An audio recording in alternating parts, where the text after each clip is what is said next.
सभी साथियों का एक बार मैं स्वागत करता हूं, अभिनंदन करता हूं अपने स्टडी वेब ऑनलाइन पोर्टल पर। सभी लोग एक बार लाइव आ जाइए, फटाफट वीडियो को शेयर कर दीजिए। आपकी इस मॉर्निंग की क्लास स्टार्ट हो चुकी है, जिसमें हम लोग टॉप 10 महत्वपूर्ण आपके करंट अफेयर के प्रश्नों पर बातचीत करते हैं, उस पर डिस्कस करते हैं। ठीक है, तो फटाफट एक बार लाइव आ जाइए सभी लोग, और शेयर कर दीजिए ज़्यादा से ज़्यादा लोगों तक। जिन लोगों ने अभी तक चैनल सब्सक्राइब नहीं किया, वो सभी साथी चैनल जरूर सब्सक्राइब कर लें, जिससे आपको इंपॉर्टेंट वीडियो वगैरह मिल सके। तो चलिए हम लोग शुरुआत करते हैं अपने वीडियो की, और हर प्रश्न के लिए आपको 10 से 20 सेकंड का समय मिलेगा, उसका आप सही आंसर लगाइए। ठीक है, तो चलिए पहला प्रश्न कुछ इस तरीके से है आपके सामने।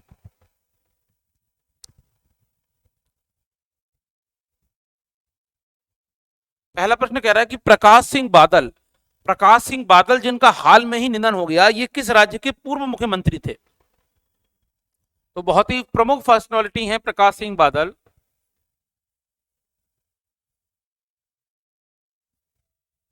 प्रकाश सिंह बादल जिनका निधन हुआ है, ये पूर्व मुख्यमंत्री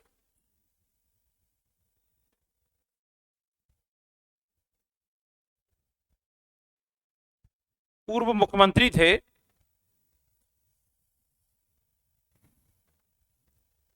पंजाब के।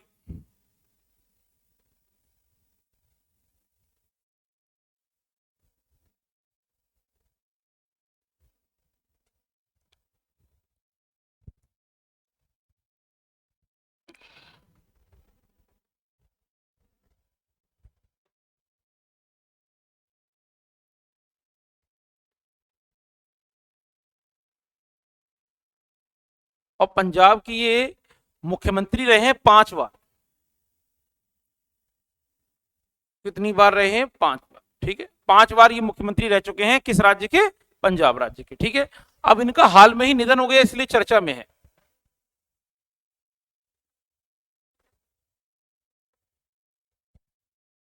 ठीक है, इनका निधन हुआ। ठीक है,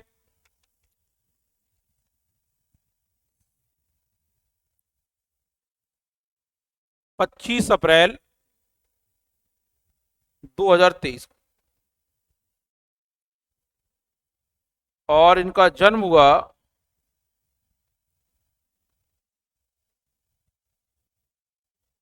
8 दिसंबर 1927। ठीक है, पंजाब में ही इनकी मृत्यु हुई है, पंजाब में ही इनका जन्म हुआ है, और ये मुख्यमंत्री रहे। अब इनकी एक पार्टी भी थी, प्रकाश सिंह बादल की एक पार्टी थी, ये संस्थापक थे।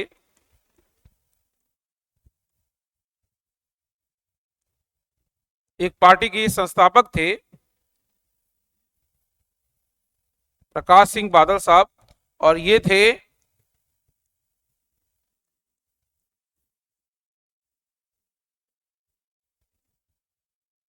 श्रोमणी अकाली दल। श्रोमणी अकाली दल, जिसे हम कह सकते हैं SAD। ठीक है, श्रोमणी अकाली दल इनका एक दल था। ठीक है, इसके ये अध्यक्ष रह चुके हैं, और ये संस्थापक भी हैं। ठीक है, अब ये जो मुख्यमंत्री रहे हैं, ये दरअसल में मुख्यमंत्री रहे हैं श्रोमणी अकाली दल से, पंजाब के रहे हैं, और ये मुख्यमंत्री रह चुके हैं। ठीक है, यानी श्रोमणी अकाली दल के दल और गठबंधन,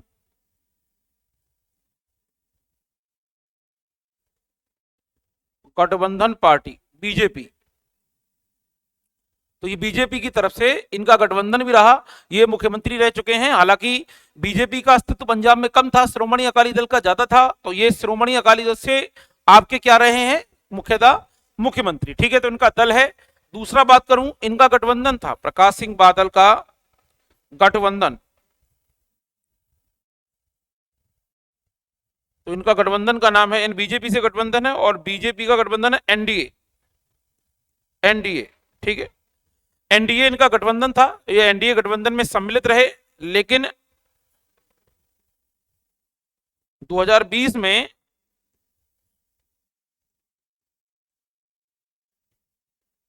किसान बिल के समय, किसान जब बिल आया,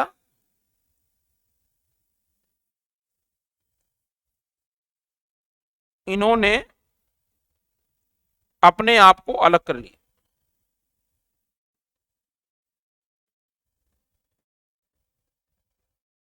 आपने देखा होगा कि सबसे ज्यादा किसान बिल का जो विरोध हुआ वो पंजाब में हुआ, ठीक है। और पंजाब में सबसे ज्यादा विरोध हुआ, इसके कारण से इन्होंने भी बीजेपी से अपने आप को अलग कर लिया, ठीक है। ये किसानों के लिए गया था। अब ये मंत्री भी रहे, ये भारत सरकार में मंत्री भी रहे।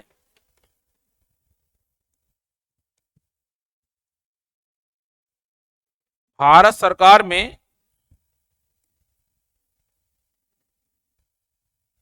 प्रथम बार मंत्री रहे और इन्हें एक नहीं दो मंत्रालय मिले।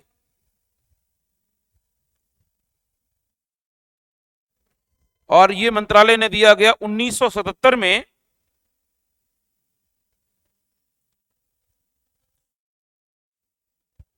केंद्रीय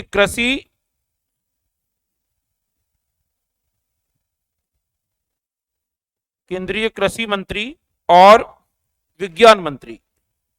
यानी जब मोरारजी देसाई सरकार आई तो इन्हें दो मंत्रालय दिए गए, प्रकाश सिंह बादल को कृषि मंत्री का और विज्ञान मंत्री का, ठीक है।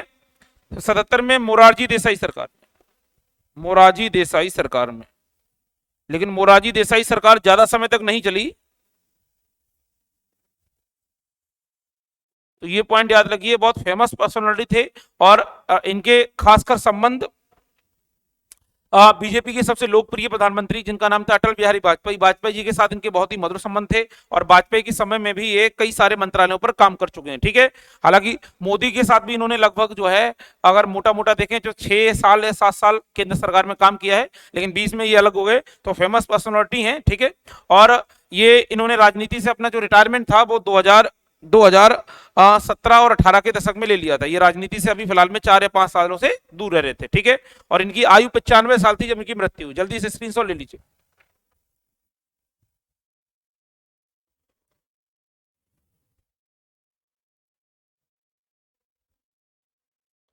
चलिए अब हम चलते हैं सेकंड प्रश्न पर। स्क्रीनशॉट ले लीजिए फटाफट। दूसरा प्रश्न, किस देश ने अपनी गिरती मुद्रा के गिरते मूल्य का मुकाबला करने के लिए स्वर्ण समर्थित डिजिटल मुद्रा को पेश करने की योजना बनाई, ठीक है। तो ऐसा देश कौन सा है? तो ऐसा देश है आपका जिम्बाब्वे।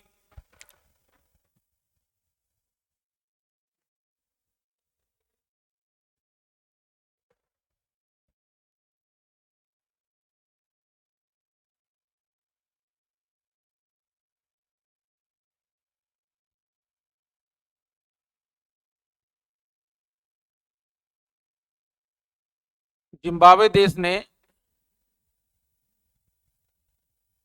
अपनी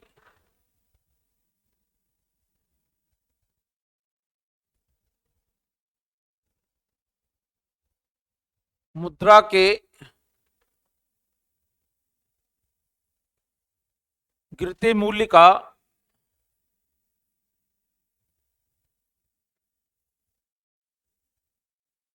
मुकाबला करने के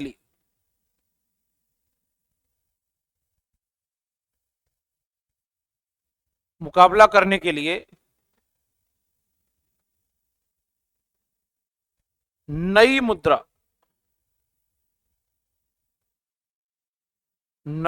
की पेशकश की।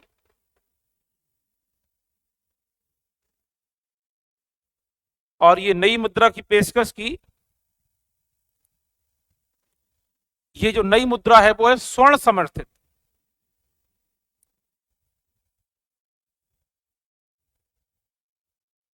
स्वर्ण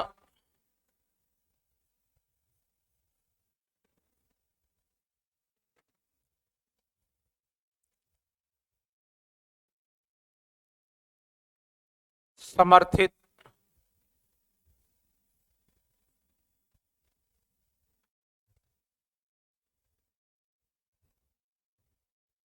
सोने की मुद्रा, स्वर्ण समर्थित सोने की डिजिटल मुद्रा चलाने का फैसला किया किसने? जिम्बाब्वे ने। क्यों किया? क्योंकि जिम्बाब्वे की जो मुद्रा है वो लगातार गिर रही है, ठीक है। अब जिम्बाब्वे की मुद्रा कौन सी है वो भी हम जानते हैं जरा। जिम्बाब्वे की जो मुद्रा है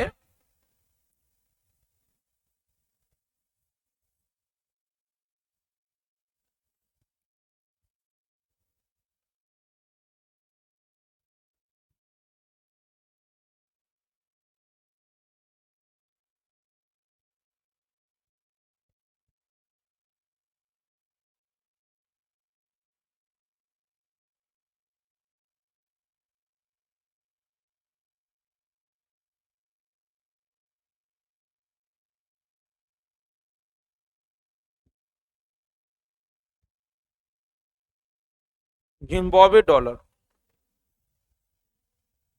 जिम्बाब्वे की मुद्रा है जिम्बाब्वे डॉलर, जो लगातार गिर रही है, ठीक है, लगातार गिर रही है।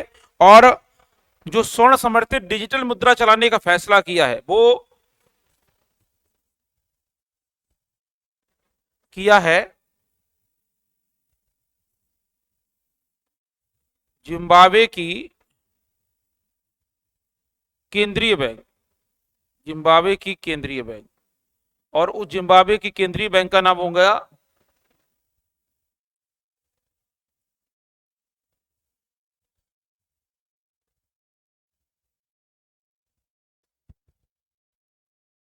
थोड़ा सा इसको हम ऐसे कह सकते हैं की हटा दें और यहां लिखते हैं Zimbabwe.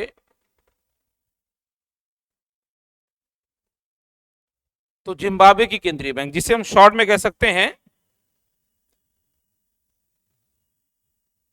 Reserve bank of Zimbabwe, reserve bank of Zimbabwe, short में लिख सकते हैं आरबीजेड। आरबीजेड ने यह फैसला किया और इनका मानना है कि दरअसल में जिम्बाब्वे दो तरीके की मुद्रा का प्रचलन करता है।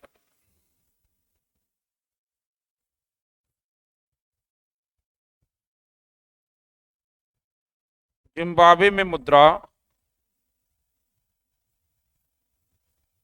दो प्रकार से प्रचलित है।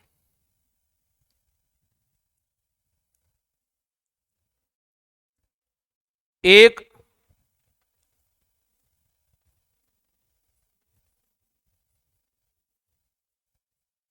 आंतरिक मुद्रा और एक बाह्य मुद्रा।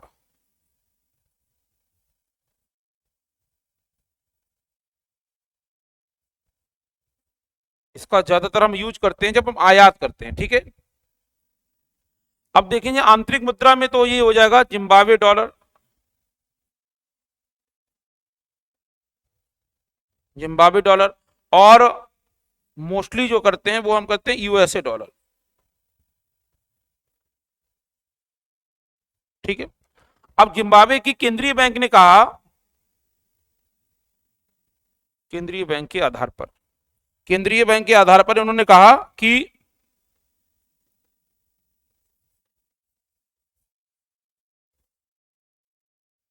अधिक से अधिक, अधिक से अधिक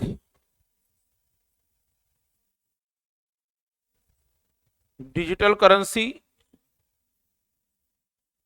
का प्रयोग होना चाहिए, डिजिटल करेंसी का प्रयोग करें। और डिजिटल करेंसी में भी किसका प्रयोग करें, जिम्बाब्वे डॉलर का, यानी जिम्बाब्वे डॉलर का ज्यादा प्रयोग करेंगे तो ये मुद्रा अपने आप ही ऊपर आ जाएगी, ठीक है। तो फटाफट स्क्रीनशॉट ले लीजिए इसका।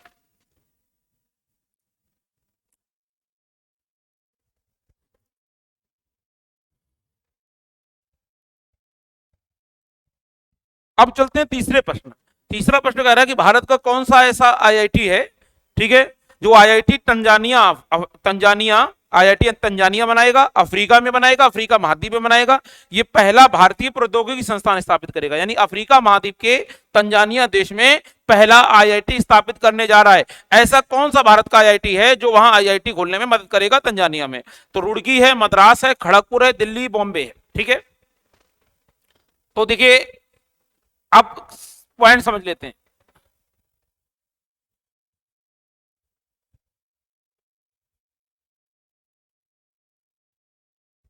तंजानिया के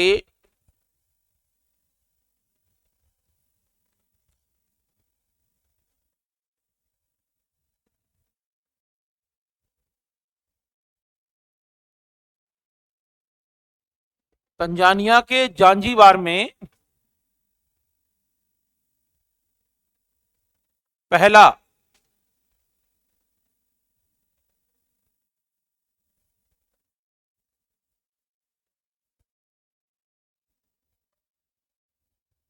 पहला प्रौद्योगिकी संस्थान, ठीक है। अब ये पहला प्रौद्योगिकी संस्थान अफ्रीका महाद्वीप का भी होगा,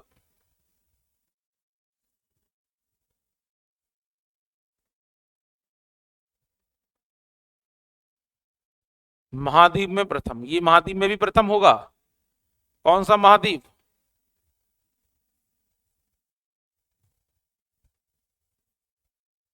अफ्रीका महाद्वीप, ठीक है। अब इसको खोलने में मदद कौन कर रहा है? तो इसको खोलने में मदद कर रहा है आईआईटी मद्रास।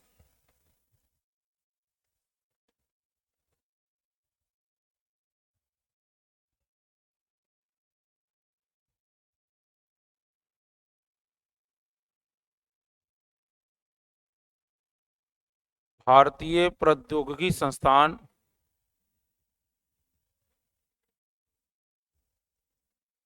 आईआईटी मद्रास।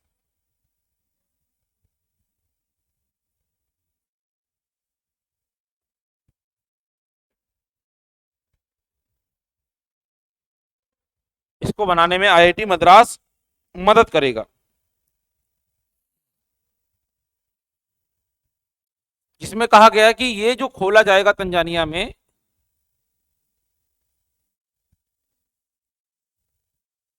इसकी कक्षाएं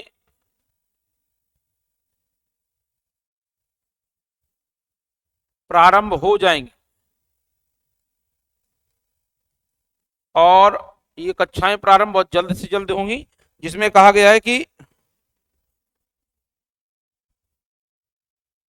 अक्टूबर 2023 से क्लासेस स्टार्ट कर दिए जाएंगे। कहां? इस आईआईटी में, ठीक है। और जो आईआईटी मद्रास इसके लिए ओपन कर रहा है, इसमें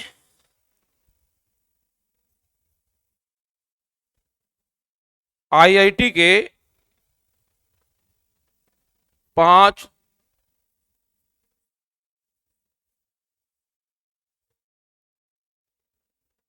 प्रतिष्ठित प्रोफेसर, 5 प्रतिष्ठित प्रोफेसरों की टीम टीम दौरा करके कार्यों की रिपोर्ट लेगी। यानी इन्हीं प्रोफेसरों की टीम के आधार पर पूरा निरीक्षण किया जाएगा, ठीक है। तो फटाक से इसका स्क्रीनशॉट ले लीजिए आप लोग।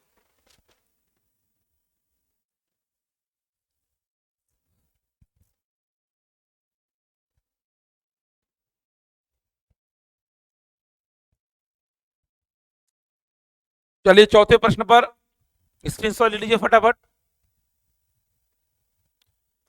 चौथा प्रश्न है, विश्व बौद्धिक संपदा दिवस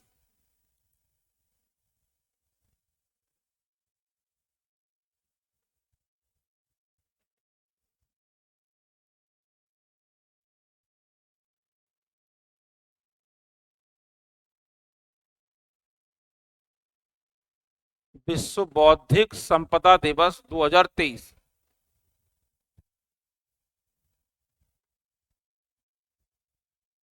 विश्व बौद्धिक संपदा दिवस 23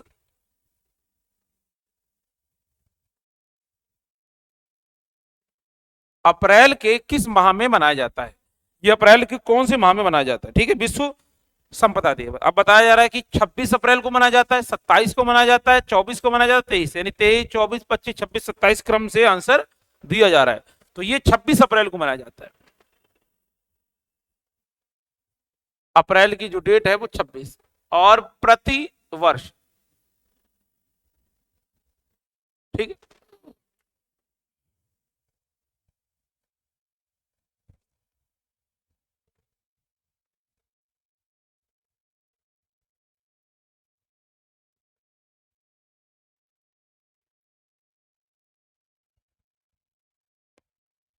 बौद्धिक संपदा का मतलब क्या है? बौद्धिक संपदा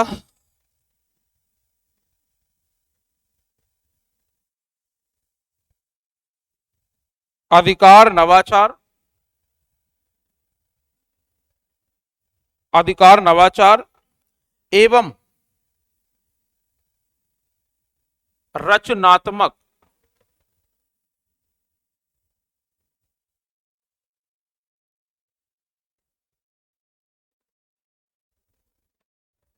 कार्यक्रम को प्रोत्साहित करना।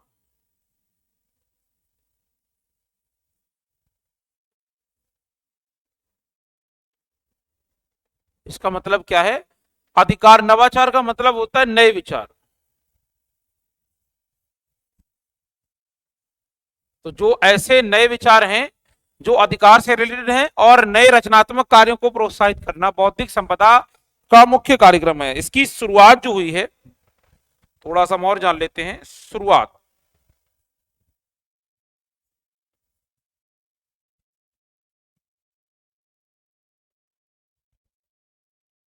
तो आंसर 26 अप्रैल है।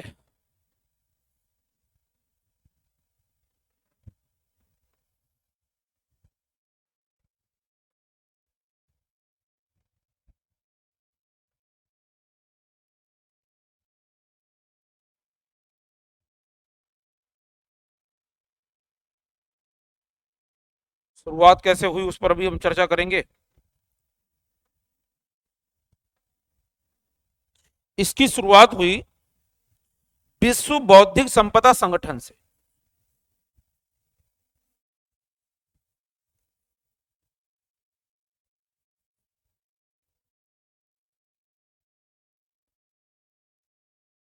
विश्व बौद्धिक संपदा संगठन से। विश्व बौद्धिक संपदा संगठन, इसका मतलब हो जाएगा वर्ल्ड, इंग्लिश में कहते हैं WIPO। और ये 1967 में बना, 1967 में ये बना, ठीक है, से मानी गई है। मतलब जब से एक संगठन की शुरुआत हुई है तब से माना जाता है कि ये दिवस भी मनाया जाता है। दूसरा,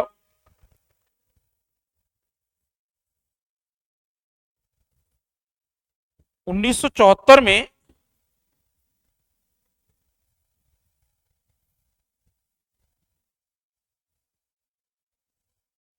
संयुक्त राष्ट्र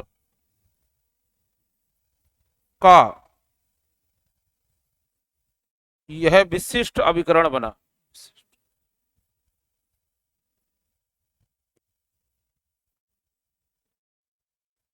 और वो अभिकरण बना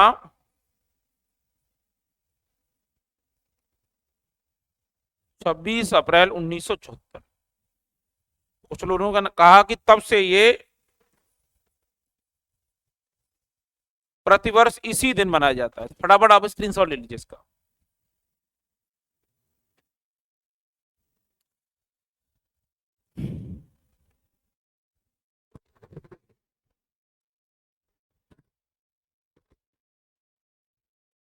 स्क्रीनशॉट ले लीजिए जल्दी से।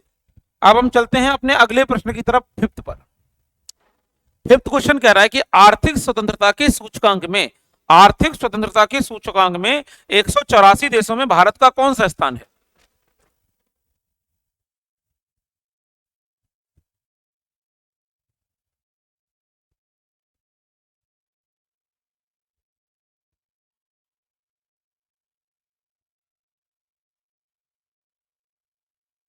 आर्थिक स्वतंत्रता,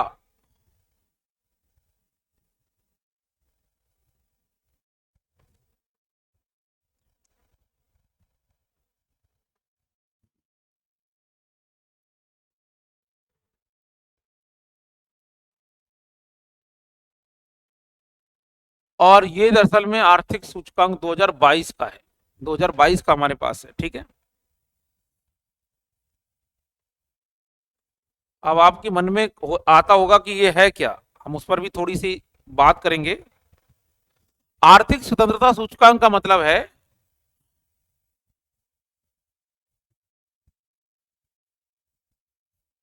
अर्थव्यवस्था,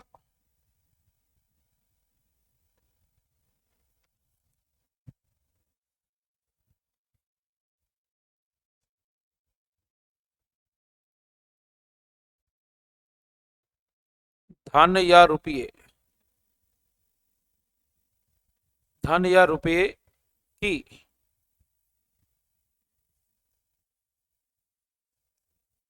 स्वतंत्रता संबंधी सूचकांक,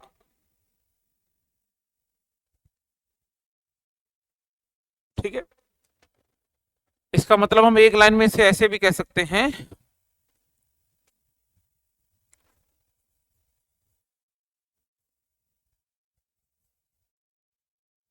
खर्च करने की स्वतंत्रता।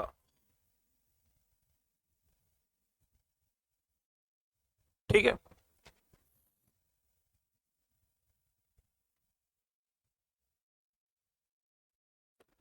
अब कह रहा है कि इस सूचकांक में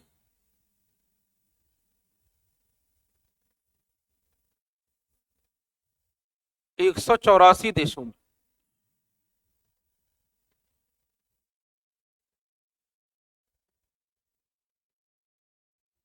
भारत का स्थान क्या है।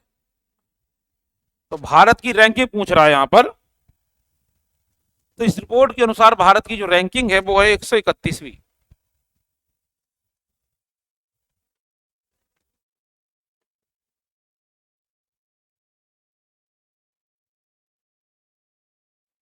भारत का 131वां स्थान है। ठीक है। अब यहां याद रखेंगे, लेकिन यहां एक पॉइंट और याद रखना है।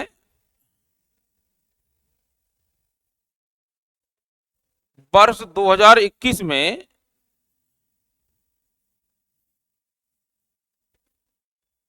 भारत का स्थान, वर्ष 2021 में भारत का स्थान इसमें थे 121वां। यानी भारत का जो रैंक था वो कम था, लेकिन 22 में भारत की रैंक ज्यादा है। इसको बनाया किसने, पब्लिश किसने किया, हम उस पर भी चर्चा करेंगे। इसको बनाया है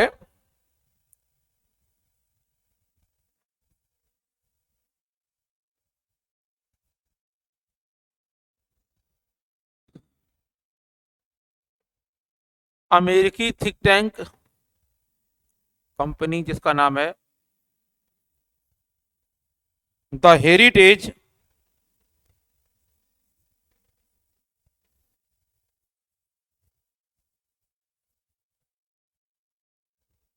फाउंडेशन। द हेरिटेज फाउंडेशन ने बनाया है। इस आधार पर भारत को स्थान मिला। अब दुनिया के कुछ प्रमुख देशों का स्थान देख लेते हैं।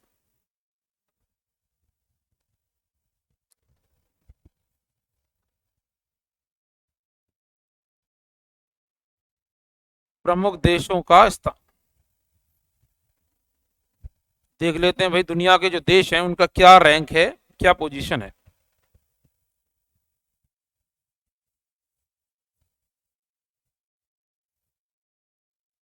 प्रथम रैंक दी है सिंगापुर की।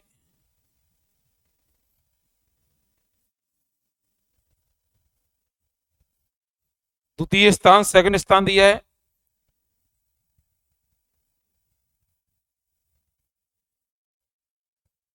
स्विट्जरलैंड का।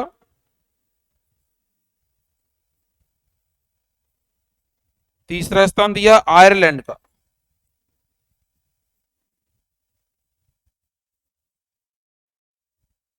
और चतुर्थ स्थान दिया है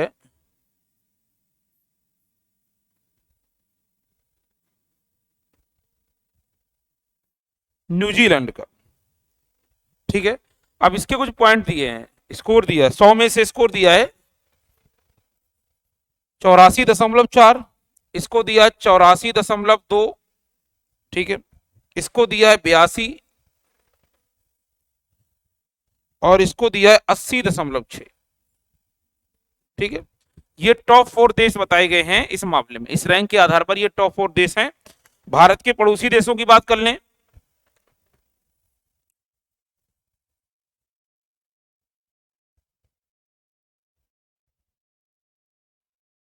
भारत के पड़ोसी देश की रैंक देखते हैं। भूटान, भूटान को 94वीं रैंक, भूटान को हमसे अच्छी रैंक मिली है। ठीक है। श्रीलंका, श्रीलंका को 132वीं।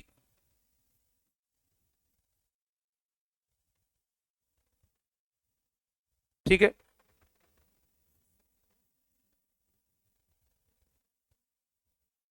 बांग्लादेश 137।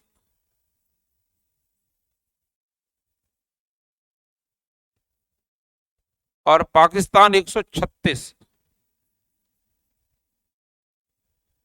फटाफट इस 300 ले लीजिए इसमें।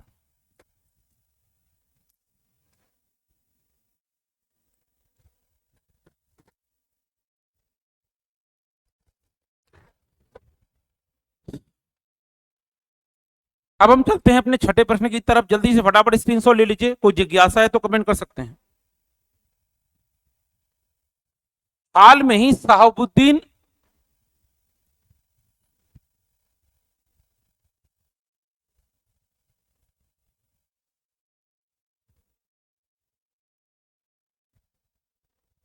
शहाबुद्दीन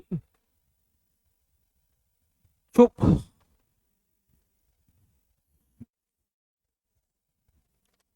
अब इनका नाम दरअसल में चुप्पू है, तो ये पू और लगा देते हैं, को शहाबुद्दीन चुप्पू को किस देश के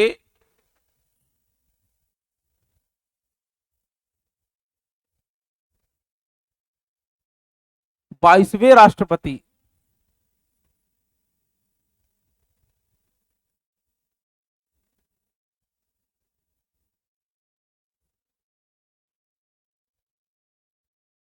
22वें राष्ट्रपति के रूप में शपथ दिलाई गई, ठीक दिलाई, ठीक है। अब ये कौन से देश के राष्ट्रपति बने हैं, 22वें राष्ट्रपति बने हैं, ये बात इसने पहले ही क्लियर कर दी, ठीक है। तो फटाफट आंसर दीजिए, क्या आंसर हो सकता है? बांग्लादेश, पाकिस्तान, अफगानिस्तान, श्रीलंका या इंडोनेशिया, सभी भारत के पड़ोसी हैं, तो ये बांग्लादेश के बने, ठीक है, बांग्लादेश के राष्ट्रपति हैं।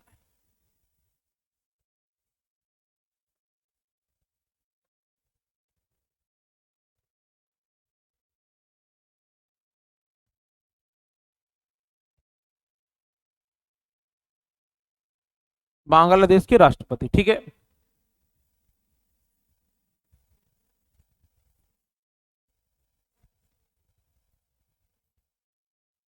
इनको शपथ दिलाई गई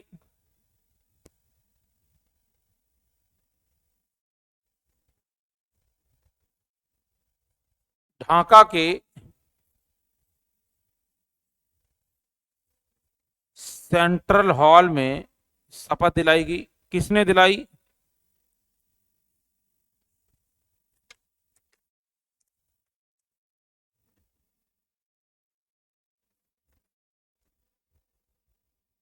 स्पीकर महोदय ने शपथ दिलाई, इनका नाम है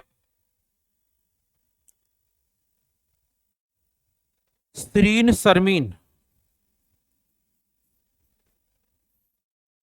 सरीन सरमीन चौधरी, इन्होंने शपथ दिलाई, ठीक है। तो इन्होंने इसको शपथ दिलाई गई है, सरीन सरमीन चौधरी ने शपथ दिलाई है, ठीक है।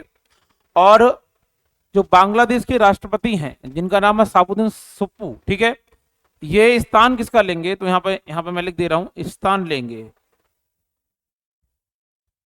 किस राष्ट्रपति का स्थान लेंगे ये भी आपको जानना जरूरी है। तो ये लेंगे अब्दुल हमीद का, अब्दुल हमीद। तो अभी तक राष्ट्रपति थे अब्दुल हमीद, और अब्दुल हमीद बांग्लादेश के 21वें राष्ट्रपति थे, ठीक है, मतलब 21वें राष्ट्रपति थे। और शहाबुद्दीन चुप्पू जो हैं वो बांग्लादेश के 22वें राष्ट्रपति हैं, जिनको स्पीकर महोदय सरीन सरवीन चौधरी ने ढाका के सेंट्रल हॉल में शपथ दिलाई, ठीक है। तो ये बहुत ज्यादा इंपॉर्टेंट है। दूसरा, इनके शपथ में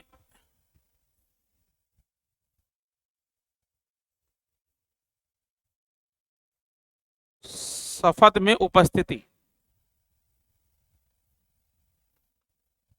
शपथ में कौन कौन उपस्थित रहे, ठीक है। तो शपथ में उपस्थित रही प्रधानमंत्री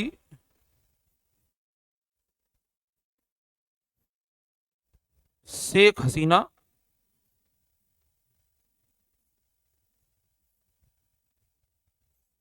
और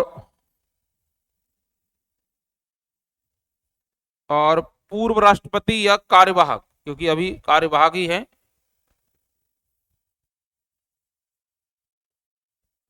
अब्दुल हमीद, ये उपस्थित रहे, ठीक है। इसके अलावा तमाम राष्ट्राध्यक्षों ने, विभिन्न देशों के राष्ट्राध्यक्षों ने नए राष्ट्रपति के लिए बधाई संदेश भेजे हैं। शहाबुद्दीन चुप्पू को बधाई संदेश भेजे हैं, जिसमें से कल ही एक बधाई संदेश आया था चीन के राष्ट्रपति शी जिनपिंग का।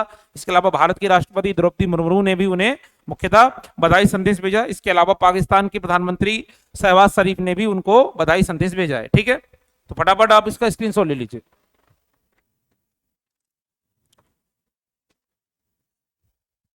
अब हम चलते हैं अपने क्वेश्चन नंबर 7 पर। ठीक है, क्वेश्चन नंबर 7 बहुत ज्यादा इंपॉर्टेंट है। अनुराग जैन की जगह अनुराग जैन की जगह उद्योग और आंतरिक व्यापार को बढ़ावा देने के लिए विभाग के सचिव के रूप में किसे नियुक्त किया गया? ठीक है, तो चलिए हम इस प्रश्न की शुरुआत करते हैं।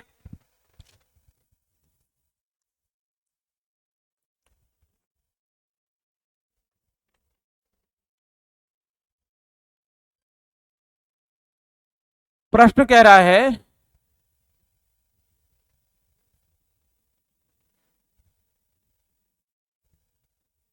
अनुराग जैन, ये नाम आपको याद कर लेना है। अनुराग जैन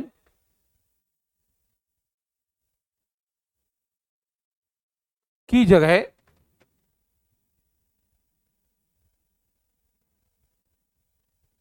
उद्योग और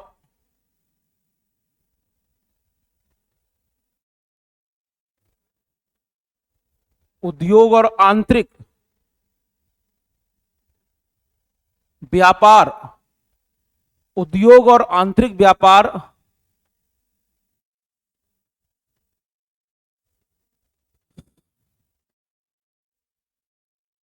उद्योग और आंतरिक व्यापार को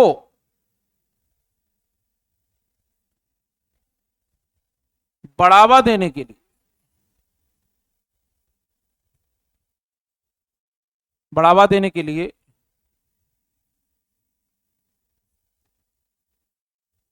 उद्योग एवं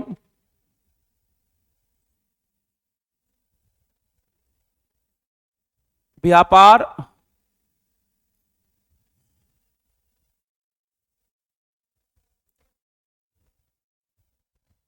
थोड़ा सा हम इसको चेंज करते हैं।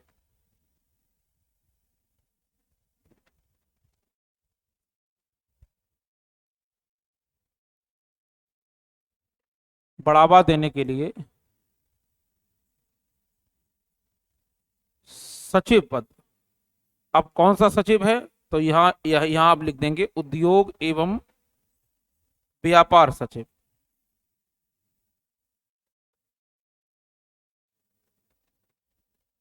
उद्योग एवं व्यापार विभाग के सचिव पद पर किसे बनाया गया? ये तो आपको स्पष्ट दिख ही रहा है। ठीक है, तो सचिव किसे बनाया है ये पूछ रहा है इसमें। राजेश कुमार सिंह, सोम प्रकाश सिंह, करण चतुर्वेदी या सुब्रमण्यम चौधरी? बताइए क्या ऑप्शन सही है, फटाफट इसमें ऑप्शन बताइए। तो बने हैं वो राजेश कुमार सिंह बने हैं। कौन बने हैं? राजेश कुमार सिंह। तो राजेश कुमार सिंह को बनाया गया है, राजेश कुमार सिंह को सचिव बनाया गया है। सरकार ने मध्य प्रदेश कैडर के कई आईएएस अधिकारी, कई सिविल सेवा अधिकारियों का अभी हाल में ही ट्रांसफर किया है, इनका स्थानांतरण हुआ है। शिवराज चौहान ने कई सारे आईएएस अधिकारियों का ट्रांसफर किया हुआ है। और इसके अलावा सेंट्रल गवर्नमेंट यानी भारत सरकार ने भी कई आईएएस कोड के अधिकारियों का ट्रांसफर किया है जो सचिव विभाग में है। और उसमें भी सबसे ज्यादा जो आईएएस अधिकारी हैं वो मध्य प्रदेश के हैं। तो मध्य प्रदेश के कई आईएएस अधिकारियों का ट्रांसफर हुआ है शिवराज सरकार के आधार पर, जिसमें से सरकारी सिविल सेवा अधिकारियों के पदों का प्रमोशन किया गया और चेंज किया गया। तो जिसमें से राजेश कुमार सिंह को उद्योग एवं आंतरिक व्यापार का सचिव बनाया गया है। अब ये राजेश कुमार सिंह इससे पहले जो थे ये पशुपालन, मैं लिख दे रहा हूं यहां, पशुपालन एवं डेयरी विभाग के सचिव, यानी ट्रांसफर होने से पहले। ठीक है, यानी जब अनुराग जैन इस विभाग के सचिव थे तो उस समय राजेश कुमार सिंह मुख्यतः पशुपालन एवं डेयरी विभाग के सचिव थे। अब इन्हें डेयरी विभाग के सचिव की जगह किसका, उद्योग एवं आंतरिक व्यापार का सचिव बनाया गया है। ठीक है, अब अनुराग जैन को जिन्हें उद्योग आंतरिक व्यापार से हटा दिया गया और इन्हें एक दूसरे मंत्रालय के सचिव पद की जिम्मेदारी दी गई है। तो सड़क एवं परिवहन राजमार्ग विभाग के सचिव। तो इन्हें नए सचिव के रूप में अपॉइंटमेंट किया गया है। ठीक है, भारत सरकार के ये भी आईएएस अधिकारी हैं। और राजेश कुमार सिंह, अनुराग जैन, दोनों ये एमपी के सिविल सेवा कैडर के अधिकारी हैं। ठीक है, तो इन्हें जो नई जिम्मेदारी दी गई है, ठीक है, नया पद, तो वो दिया गया है अनुराग जैन को। तो ये पॉइंट आपको याद रखना है। ठीक है, इसके अलावा जो पशुपालन डेयरी विभाग खाली हुआ, पशुपालन और डेयरी विभाग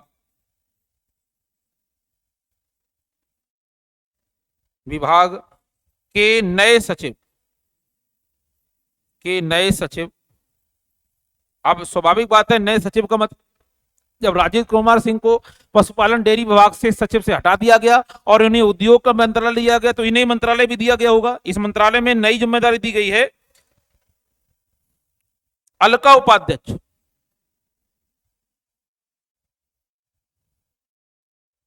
सॉरी, अलका उपाध्याय होगा, उपाध्यक्ष नहीं। तो अलका उपाध्याय इस विभाग की नई सचिव बनाई गई है। ठीक है, जल्दी से फटाफट स्क्रीनशॉट ले लीजिए। तो इसका आंसर होगा राजेश कुमार सिंह। बड़ा कंफ्यूजन वाला प्रश्न था। चलिए, अब चलते हैं हम लोग 8वें प्रश्न की तरफ। फटाफट स्क्रीनशॉट ले लीजिए।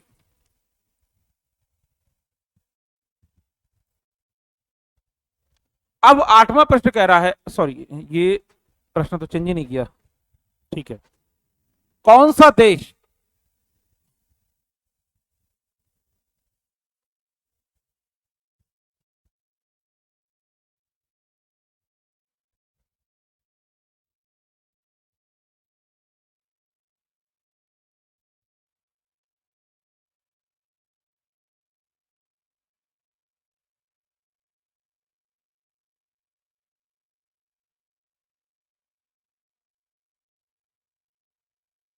यूई यू ई इंडिया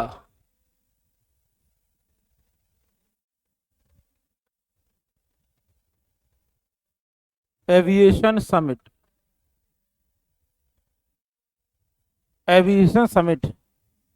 ठीक है, की मेजबानी करेगा। तो इस बार इस समिट की मेजबानी भारत कर रहा है। कौन कर रहा है? भारत। तो इसका आंसर क्या होगा? भारत। जितने भी देश हैं, ये सभी देश, ये यूरोपीय संघ है।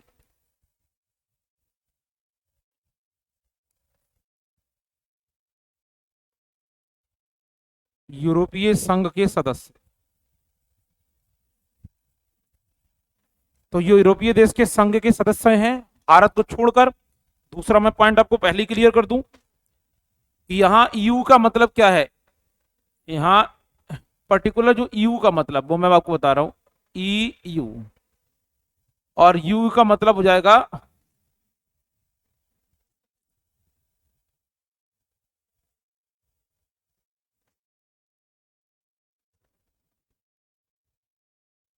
Europe union.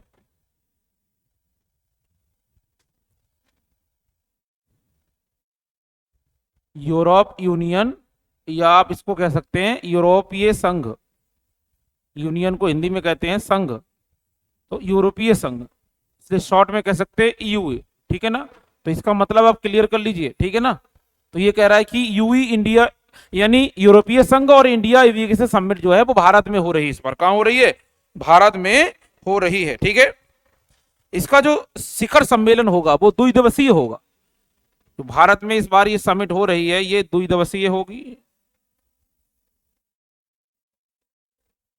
2 दिवसीय, तो इसकी डेट भी दे रखी है 20 से 21 अप्रैल, 20 से 21 अप्रैल 2023। ठीक है, और स्थान होगा नई दिल्ली। स्थान होगा नई दिल्ली। ठीक है, नई दिल्ली, भारत। फटाक से आप लोग स्क्रीनशॉट ले सकते हैं। ठीक है, स्क्रीनशॉट लीजिए जल्दी से 8वें प्रश्न का। अब हम चलते हैं अपने 9वें प्रश्न की तरफ। नवा प्रश्न कह रहा है कि कर्नाटक विकास ग्रामीण बैंक के नए अध्यक्ष कौन बने।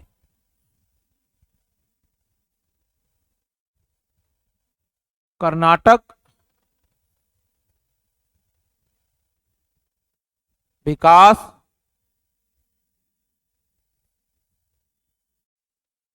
ग्रामीण बैंक, ठीक है, ग्रामीण बैंक,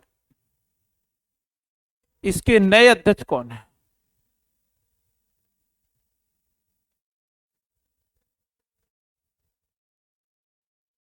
इसके नए अध्यक्ष कौन है।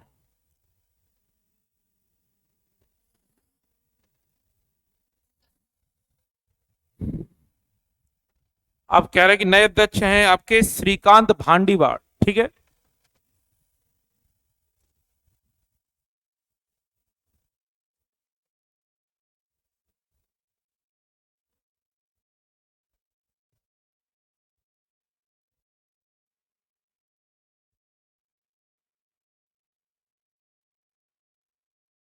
भांडीवाड़, ठीक, श्रीकांत भांडीवाड़ है, ठीक है। कर किसके, कर्नाटक ग्रामीण बैंक, यानी इसको हम इंग्लिश में कहेंगे Karnataka development rural bank, Karnataka development rural bank, ठीक है, जिसकी स्थापना हुई है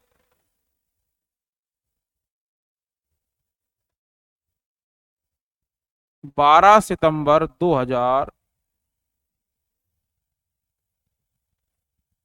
को, 12 सितंबर 2005 को, और इसका मुख्यालय है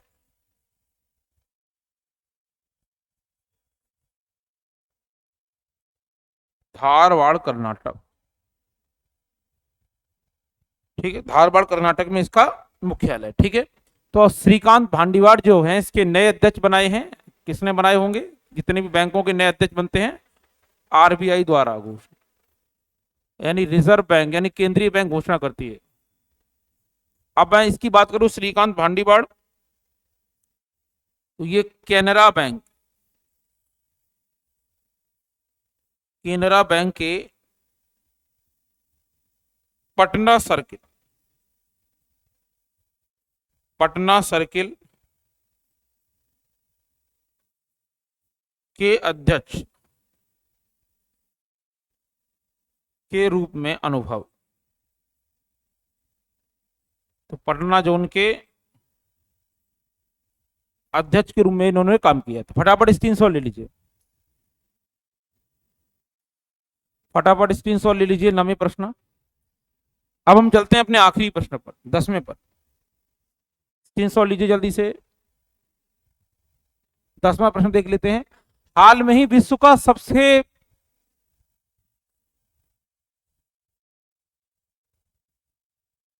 विश्व का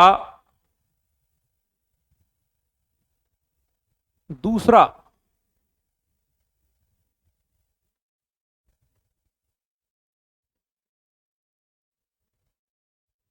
सबसे गहरा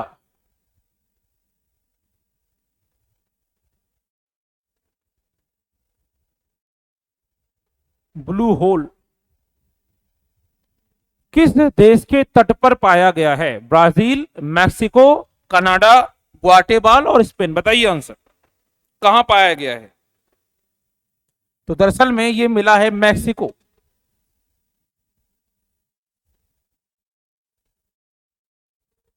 कहां मिला, मैक्सिको, और मैक्सिको के एक तट है जिसका नाम है यूकाटन, यूकाटन, यूकाटन प्रायद्वीप,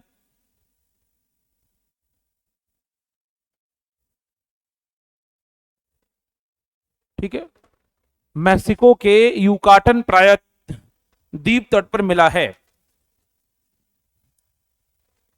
तो आंसर मैक्सिको, मैक्सिको नॉर्थ अमेरिकी कंट्री है, यानी उत्तरी अमेरिका का देश है, जिसमें कहा गया है कि ये लगभग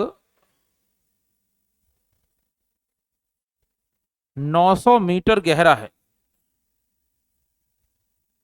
900 मीटर गहरा है, और ये जहां जगह पड़ती है वहां चेतुमल की खाड़ी है, एक खाड़ी है,